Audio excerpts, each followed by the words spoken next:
Breaking news, Lemon Roach panalo via 8th round knockout kontra Fergal McRory. May bagong kartada si Lemon Roach na 25 wins 10 KOs, may isang talo. Samantala si McRory natikman ang kanyang unang talo. May bagong kartada na 16 wins 8 KOs, may isang talo na. Hindi nakayanan ni McRory ang lakas ni Lemon Roach. Kahit 37 knockout ratio lang ito mga tol, napatumba naman niya ang kalaban at natapos sa TKO. May edad na 28 si Lemon Roach at ito ang champion na gusto kalabanin ni Mark Magsayo. Hawak kasi ni Mark ang WBA Continental Belt sa Super Featherweight. Kaya naman tinatarget niya ang champion na si Lemon Roach. So abangan natin mga tol kung kaya ito tunawin ni Magsayo. May tiwala naman ako sa lakas ni Magsayo at masipag naman siya mag-training. Kaya hindi malayong ma-upset niya ang champion na si Roach.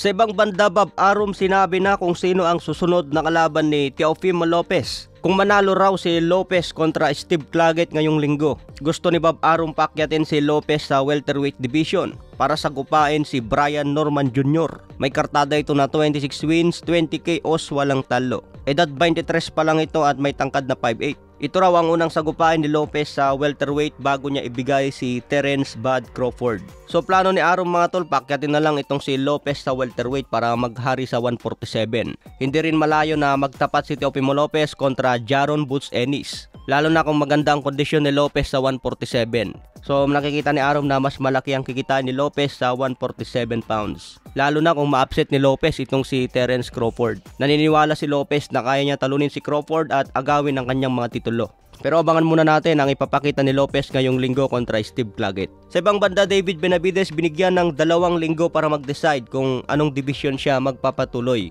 Kailangan daw isang division lang ang hawakan ni David Benavidez bilang mandatory. Maging mandatory kay Canelo sa 168 or ipagpatuloy ang mandatory niya sa 175 pounds. Kung pipiliin niya ang 168 pounds, baka hindi rin ibigay ng WBC si Canelo Alvarez. Kung pipiliin naman niya ang 175 pounds, antayin niya ang mananalo kay Dimitri Bivol versus Artur Beterbiev. Pero tingin ko mga tol, mas malaki pa rin ang pera kay Canelo Alvarez. Sa ibang banda, Mike Tyson baka hindi na siya lalaban kay Jake Paul sa November. May paparating na laban si Jake Paul kay Mike Perry. Kung matapos ang laban ni Jake Paul na ito, isusunod dapat si Mike Tyson sa November. Pero may balita po ngayon na baka raw hindi na lalaban si Mike Tyson. May edad na 57 na kasi si Mike Tyson at delikado sa kanyang kalusugan kung ipagpatuloy pa rin ang laban. Lalo na may mga sakit na rin si Mike Tyson. Sa ibang banda naman, pay-per-view buys ni Tank Davis versus Frank Martin. Umabot lang ito sa 150,000 pay-per-view. So mababa lang pala ang naging pay-per-view ni Tank Davis na sinasabing face of boxing. Kailangan talaga ni Tank Davis ng matinding kalaban din para bumenta ang pay-per-view.